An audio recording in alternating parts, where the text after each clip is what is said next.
Okay, so the first thing that we'll notice on the main body is that there are two scales.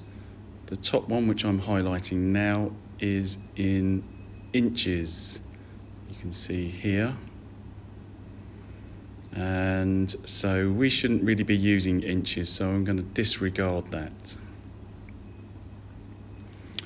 We should be using the lower scale, which is shown here. And each one of these is a millimetre. So we can see that 10 of them, as we see here, is 1 centimetre, 2, 3, 4, 5, 6, and so on. So each one of these graduations is going to represent 1 millimetre. I'll just count them out for you.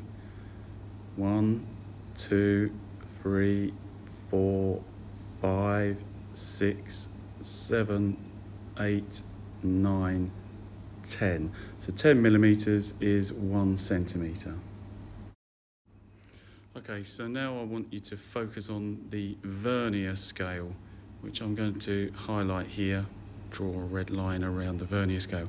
It's the part that slides backwards and forwards along the main body. So for now we can ignore the scale that's on the main body. In fact, I'm going to scribble it out so that you focus just on the Vernier scale.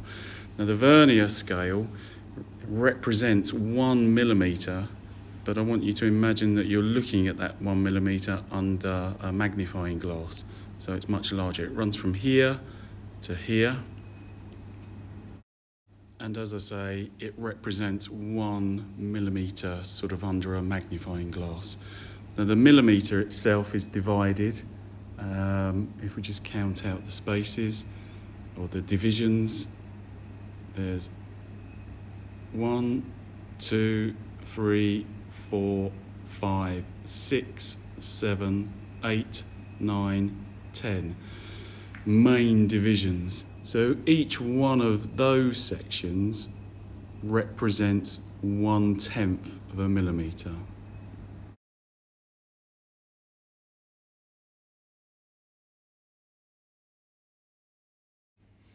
Now each one of those 10 divisions is further subdivided, and you can see the smaller graduations, which I'm going to highlight now.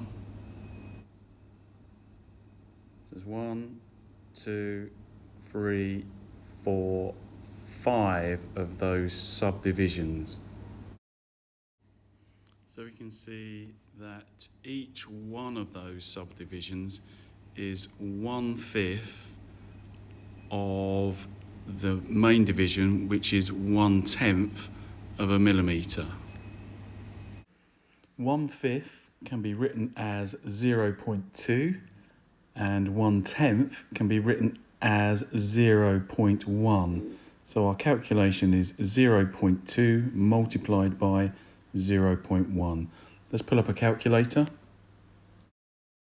We'll punch in 0.2 multiplied by 0.1 equals 0.02. So what that means is that each one of these graduations that I've just highlighted represents 0.02 of a millimetre, or as we would say it, 2/100ths of a millimetre.